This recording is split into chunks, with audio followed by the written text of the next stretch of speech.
Sabihin mo nga sa sarili mo ng tahimik, ano ang mas kinakatakot mo? Ang mawalan ng pera o ang mawalan ng approval ng mga tao sa paligid mo? Ano ang mas mabigat sa dibdib mo? Ang madelay ang sarili mong pangarap o ang masabihang nagbago ka na? Kung magiging brutally honest ka, maraming desisyon sa buhay mo ang hindi talaga tungkol sa logic o financial wisdom. Madalas tungkol ito sa takot, takot na ma-judge, takot na ma-reject, takot na matawag na walang utang na loob. Dito nagsisimula ang tunay na usapan. Hindi lang ito tungkol sa pera o boundaries. Ito ay tungkol sa identity. Sino ka ba kapag hindi ka na laging nagbibigay? Sino ka kapag hindi ka na laging sumasalo? Kung ang buong pagkatao mo ay naka-anchor sa pagiging dependable sa lahat ng oras, natural na nakakatakot baguhin iyon. Pero ayon sa psychology, ang healthy identity ay hindi nakabase sa external validation kundi sa malinaw na internal values. May konsepto sa psychology na tinatawag na approval addiction. Hindi man ito formal diagnostic term, pero ginagamit ito para ilarawan ang pattern ng behavior kung saan ang isang tao ay halos nakadepende ang self-worth sa papuri at pagtanggap ng iba. Kapag may nagsabing mabait ka, fulfilled ka. Kapag may nagalit sa iyo, pakiramdam mo, bumaba ang value mo bilang tao. Ang problema rito, hindi stable ang self-worth na nakabase sa opinyon ng iba, parang bahay na itinayo sa buhangin. Isang malakas na komento lang, guguho na ang confidence mo. Ngayon, pasok tayo sa mas malalim na layer. Bakit ba napakalakas ng guilt sa atin? Ang guilt ay isang social emotion. Evolutionary speaking, nakatulong ito sa survival ng mga sinaunang komunidad. Kapag may nag-violate ng norm, nakakaramdam siya ng guilt kaya bumabalik siya sa grupo at nag-a-adjust. Pero sa modernong mundo, minsan nagagamit ang guilt bilang tool ng manipulation. Hindi man laging intentional, pero nangyayari ito kapag may nagsasabi ng mga linyang tulad ng pagkatapos ng lahat ng ginawa ko para sa iyo o pamilya mo kami, dapat nandyan ka. Ang mga linyang ito ay direktang tumatama sa core ng social identity mo. Sa philosophy, lalo na sa Stoicism, malinaw ang isang prinsipyo. Hindi mo kontrolado ang narrative na binubuo ng ibang tao tungkol sa iyo. Ang kontrolado mo ay kung paano ka tutugon. Si Epictetus ay dating alipin bago naging guro ng Stoicism. Kung may taong may dahilan para magreklamo sa unfair treatment, siya iyon. Pero ang turo niya ay hindi nakasalalay ang dignidad mo sa kung paano ka tratuhin ng iba. Nakasalalay ito sa kung paano ka pumili ng aksyon. Isipin mo ang isang sitwasyon sa pamilya. Ikaw ang mas nakakaangat sa buhay kumpara sa ibang kapatid.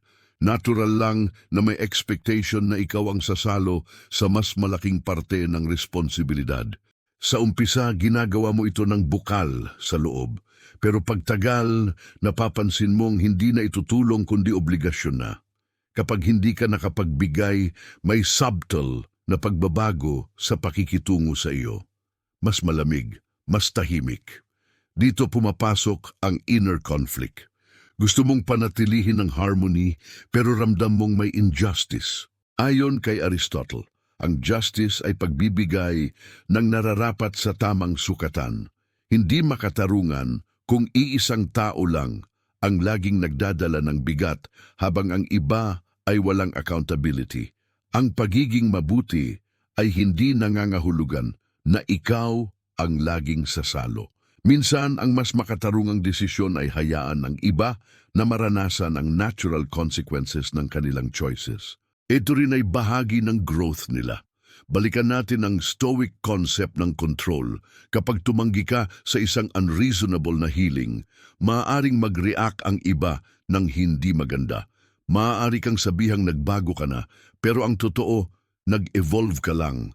At ang evolution ay hindi betrayal. Ito ay bahagi ng pagiging adult. Ang adulting ay hindi lang tungkol sa pagbayad ng bills. Ito ay tungkol sa pagkuha ng responsibility sa sariling emosyon at desisyon. May isa pang mahalagang insight mula sa modern psychology. Kapag hindi ka marunong mag-set ng boundaries, tumataas ang risk ng burnout at compassion fatigue. Ito ang estado kung saan kahit gusto mong tumulong, wala ka ng emotional energy. Parang empty tank na pinipilit pa ring umandar. Sa ganitong estado, mas madali kang mag-snap, mas madali kang magsalita ng hindi maganda. Ironically, ang kakulangan sa boundaries ang nagiging dahilan ng mas malaking conflict sa huli. Ngayon, pag-usapan natin ang practical side. Paano ka magsasabi ng hindi nagmumukhang arrogant o walang pakialam? Una, ay separate mo ang request sa relationship. Kapag may humingi ng tulong, sagutin mo ang request, hindi ang pagkatao nila. Halimbawa, sa ngayon, hindi ko kayang magbigay ng ganitong halaga dahil may financial goals ako. Hindi ito tungkol sa kung mahal mo sila o hindi. Ito ay tungkol sa capacity mo sa kasalukuyan. Ikalawa, maging consistent. Kung minsan nagbibigay ka ng sobra at minsan bigla kang mahigpit, malilito ang tao. Ang consistency ay nagbibigay ng clarity. Kapag alam nila ang limit mo, mas maiiwasan ng drama. Ito ay parang training din sa environment mo. Kapag lagi kang available, natural na lagi kang hahanapin. Kapag malinaw ang limitasyon mo, matututo silang mag-adjust. Ikatlo, tanggapin mo na may mga relasyon na magbabago. Hindi lahat ng tao ay komportable sa bagong version mo. At dito, pumapasok ang isang masakit na katotohanan. May mga taong mas gusto ka kapag convenient ka sa kanila. Kapag hindi ka na convenient, nag-iiba ang tono.